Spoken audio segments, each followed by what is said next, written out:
Hi, I'm Josh Ebert with A3. I'm on our education team, and I have the honor of being here today with my colleague, Christelle Keefer. So, Christelle, why don't you just talk a little bit about yourself? You're kind of new here, and just a quick chance to let people know what you're doing with A3. All right, sounds good. I'm Christelle Keefer. I'm the Director of Training and Certification at the Association for Advancing Automation, also known as A3. We are super excited because we are creating a vendor-neutral, stackable training and certification program to upskill our workforce and reskill our workforce, and also prepare the next generation for careers in AI, in robotics, in motion control, in vision, so that these students and these employees of the current workforce can be well-rounded and ready for the entire automation system and cycle, and it be adaptable for the latest and greatest technology. So these certifications that we'll be releasing and these learning pathways are flexible. They are really cater and grow with individuals as they grow through their careers, and safety is the foundation, because safety should never be optional. And of course, have a little fun in the process, Yes. right? We're big believers in fun. So For we're trying to sure. make this education, this content engaging, exciting. There's lots of content out there, but I feel like our passion is about trying to make this, something that people will get behind. And again, talking about younger ages, that they'll really get excited about this. So you see this in high school classrooms and that kind of thing. So we've got some big goals ahead, right? Yeah. Fun That's gets awesome. more done. Yeah, exactly. That's our saying here. All right, so I'm going to go through a couple questions with you. First one, we're going to dive right in. From A3's vantage point, where's the biggest disconnect between how we prepare people for automation and what the industry actually needs? It's like, how do we bridge that gap, and what kinds of issues do you see there? Sure. So the biggest disconnect between where industry is versus where an individual is we typically train individuals on specific tools or specific tasks, when what industry really needs is a well-rounded, adaptable individual employee that knows the full automation cycle, the full system, from artificial intelligence to robotics, motion control, vision. That is what we need. And how do we get there? Well, we partner with educators. We partner with A3 so we can network and work together and effectively move forward. Right. Yeah. So trying to move away from being so focused on like specific technical skills and say, how do we broaden the individual? How do we help them become more well-rounded candidates? Exactly. Awesome. Well, next question. What's one way that industry, education, and workforce development need to work differently as automation continues to change, right? So sure, we've had issues for all of history, but as we move forward, like, what are we looking at as future challenges? So automation is constantly evolving. Technology is moving full speed ahead.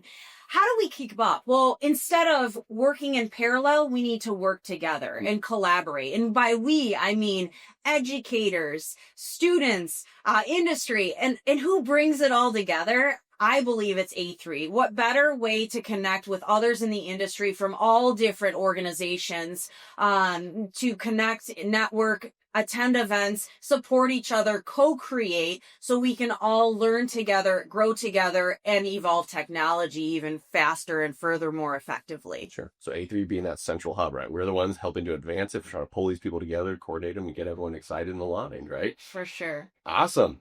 So next question. What role should industry and organizations like A3 play in accelerating women's participation in leadership and advanced manufacturing? So women's leadership and participation in advanced manufacturing is a growth strategy. It is not a diversity initiative. And in order for automation to advance, we can't have half of our workforce on the sidelines just observing. We need to engage women. And how do we do that? Well, we pull them into decision making, making job descriptions more clear, making pathways more clear for women, involving them in decision making, the decision making process in corporate environments, but also exposing the younger women to role models in the industry, having thought leaders talk about it, reading books about women in manufacturing, women in STEM education is super important. Sponsoring events, A3 has women empowerment forums. We have a ton of events to connect and network with women in the industry. So it's really important that we are inclusive and it is a growth strategy, not just an initiative to check the box. Right. No, and not that there's any one thing. You said a lot of great things, but I know one that I get really excited about is that mentorship, that idea, like you said, that having role models for people, because it is such a like a cycle, right? You have to be able to get these young women motivated, and it's like it's hard if you're a teacher or you're an employer, and it's like they don't have these examples. So it's awesome when you get amazing individuals like yourself. We've got these strong women that are setting examples for young talent, and I think that's super, super awesome. So that's one that I'm particularly excited about. Going on to another question here. Our team is pretty busy on some new training certifications. I know that we've just kind of announced our new roadmap and a lot of big initiatives, and we have a ton of stuff planned. Can you speak a little bit about that? Like what's coming from A3 on this, and just maybe your take as a newer face with our team and all the things we want to do? So A3 is developing a vendor-neutral certification pathway for various roles ranging from engineers to integrators to operators, educators, students, business leaders, sales. I mean, you name it, we have a variety of different stakeholder groups that we're catering to. But our goal is to have these certification pathways that are flexible so that an individual can grow within their role or grow into a new role based on these pathways. And these roles really create a well-rounded curriculum path through AI, robotics, machine vision, motion control, all of those topics to really help set the individual up for success. Well, I know we've seen a lot of success internally from some of our earliest offers, even before I was here, like our certified vision professional program, CVP, and we have a motion control program, but those are almost like so specific, right? It's unique to that role, whereas now you're looking at these broader avenues, again, these a whole range of roles, and each of them can get their own certification, which has a truly like cross-curricular, pathway to get there. So, I mean, it's pretty cool. I'm super excited. I know I'm a bit biased on this, but everything you've been planning and putting together, I think is going to be a really, really cool new opportunity. So the good thing too is it's flexible, and the certification pathways, like you pick and choose the courses. We have our core courses, we have electives. It's really flexible to fit the needs of the individual who wants to take the training, rather than it being rigid and Yep. just a standard. When you talked about stackable, I know that's another thing that excites me. I think you explained it really well the other day, but it's like maybe a student comes in and takes our student pathway, right? They get these five course or skills. It's like now they realize they want to be a CEP professional, right? Well, it's like you've already gotten 4 of those done, right? Some of these things are transferable, they're modular or stackable, and it, like you said, it creates that flexibility that's really awesome for someone to explore different career paths and advance themselves. So I think it's going to open some really, really cool new doors, though. For sure. All right. So next question, why does robotics education matter right now? What makes it so important right now? Well, automation is everywhere. Yeah. And so, being exposed to robotics, being exposed to automation, being exposed to STEM, it is critical right now, because especially early on with kids younger and younger, for them to be comfortable with the technology as it's evolving, to trust the technology, to come up with innovative ideas, super important. And for our current workforce, it's super important for them to understand, all of the components that go into automation, from, designing all the way into integration as well. It just makes individuals more successful, makes our society more successful, in integrating and coming up with new ideas to ever evolve this technology. Well, it's like, I'm sure you don't have to be a techie to see the headlines. I mean, automation is everywhere, whether it's something buzzy like, humanoids that we hear about or what, but, it is touching every part of our lives. And, some of the stuff I've learned throughout the last year being with A3 is like, I'll hear all these people talk about examples I didn't even realize. It's like, your toothbrush, right, is automation. It's like, it's using sensors, these smart toothbrushes now and adjusting for each part of your mouth. So it is everywhere. So there is no shortage of career opportunities for this next generation to get in there. And it doesn't have to necessarily be specifically robotics, but just all these avenues of automation are constantly growing, and they're just going to continue to grow. So exactly, and it's so exciting. Yeah. It's so exciting. What better time to be in this? Yeah, we're kind of lucky. Yeah. All right. So talking about those students, what do students learn through robotics that prepares them for these real careers? And maybe again, not even that it has to be a career in robotics, but like I was, talking to some other colleagues about, even if they learn something from our robotics program, maybe they choose to be a dentist, right? And it's not robotics. What kinds of things are they going to be able to take from these courses and these opportunities?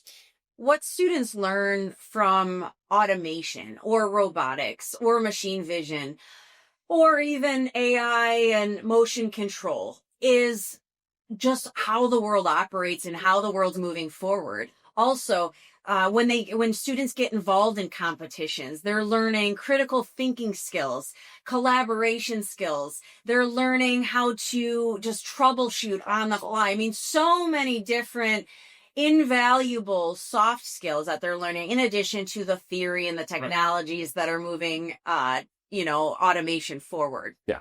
Yeah, it's definitely, I hear that everywhere, and everyone talk to that problem solving. It's like, again, whether you start out being a robotic technician and end up being an Amazon driver, right? Problem solving is essential in all of those. It's like these skills are essential, but then, even more so with the technical things that they're picking off, it's making them those well-rounded individuals we talked about. So I think that's awesome.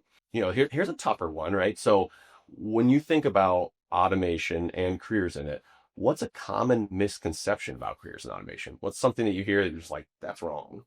Well, there's two common misconceptions about us. There are two common misconceptions about automation. Yeah. Number one, automation takes away jobs, when really it's taking a dull, dirty, and dangerous job away, Right. but it's enhancing and creating new jobs. So let's say you have a robotic system.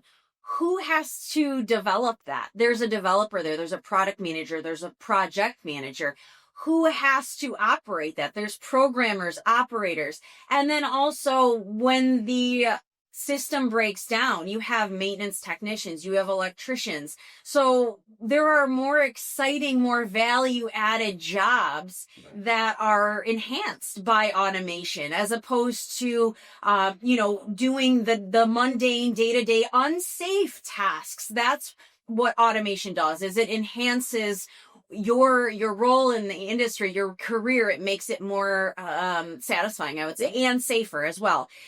The second misconception about automation is that you have to be an engineer in order to be exposed to this exciting reality, right? And there are jobs in human resources, finance, logistics, media, marketing, comms. So you want to be involved in automation, robotics, motion control, AI, you can. Yeah. Find your passion, plug in, and do something about it, Especially we talked about more and more that line's becoming blurrier. It's like, it's not just these, what we think of maybe as like the automation manufacturers, but it's like, again, you're a dentist in the future, maybe as much of an automation, techie type feel as anything. It's like you might be running a robot, as you're doing like robotic surgery or dental work or something. Right? It's like, we don't know, but all those things are making anybody eligible for these automation careers. Absolutely. Yeah. So automation is making its way not only into, we think, the factories, but like you said, medical, logistics, construction, food and beverage. So you never know, agriculture, you never know where you're going to see automation, but that's why I think early exposure is extremely important, so that as you grow, you're not intimidated by these technologies, and you realize the automation isn't taking away jobs. It's just making it more exciting, safer, and more valuable. Well, I know as a former educator, I often saw students where it's like, they're so young. It's like, they don't know what they want to be. And I think it's just nice to remember that, again, even if they start down this pathway into more traditional, like, I'm heading toward robotics, and they choose later, it's like, I want to be a farmer, right? They don't know how these skills might end up empowering them even more than they ever imagined. It's like, oh gosh, 20 years from now, the world's changed so much that I'll remember back when I did study, engineering or, some of these other things. It's like, that's just going to be, I think, those invaluable skills that's going to make anybody a stronger, a candidate for any type of job. So I think this is a cool world that a lot of these new students are coming into. All right. So if we look at the difference between upskilling and reskilling, people hear those terms a lot. Why does that matter? And maybe what's the difference in those terms? So upskilling is when an individual is taking training in their current role, to enhance what they know, to learn the latest and greatest things. Reskilling is learning something new into a new career pathway. Both are extremely important. One, because technology is constantly evolving and moving. So if you're in your current position, taking training to reskill yourself is important, so you stay in line with where technology is headed. Upskilling, there's new jobs that are being created as a result of technology evolving so quickly. So it's really important to take training again to learn what the latest and greatest technologies are.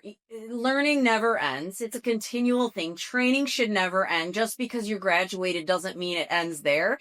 In order to stay relevant, you have to continue to teach yourself, whether it's through mentorships and networking with other people or through taking training, listening to podcasts. It's all important to stay current. Right. I think that was always true, right? But more so than ever, like you said, technology is changing so rapidly. If you're sitting still, you're basically moving backwards, right? You have to be willing to upskill and reskill to explore how do I continue to make myself valuable in my field or another field. So yeah, super, super critical components with all the education stuff that we're looking at.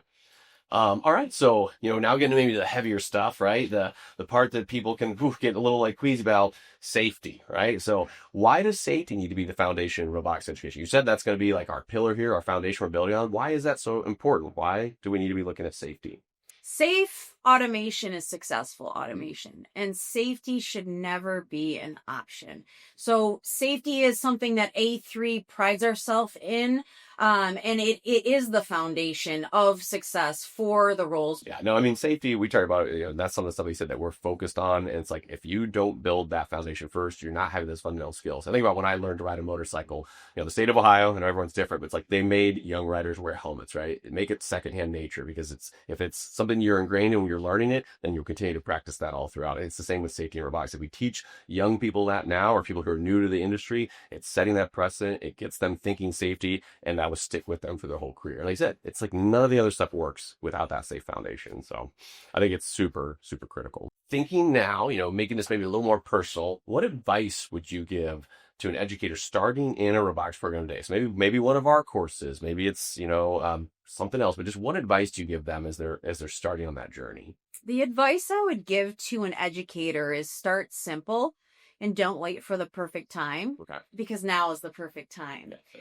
So it's really important that to know that you're learning with your students, you're learning with industry. So plug in, connect with A3, where we have an educators committee. We have people from industry that you can network with and attend events with and showcase your projects and co-create, so we can grow together and learn together. It's okay to make mistakes. No one's perfect, so don't wait for the perfect time. So don't be Jack Ebert. Don't do analysis paralysis. Don't overthink it. Just jump in and strike while the moment's hot. And enjoy it. Yeah. Have fun. Right? Yes. All right. So here's the last big question, fun one to end the day on. It's the whole reason you and I are here. Why does A3 invest in education and workforce development? Why are we even doing what we do?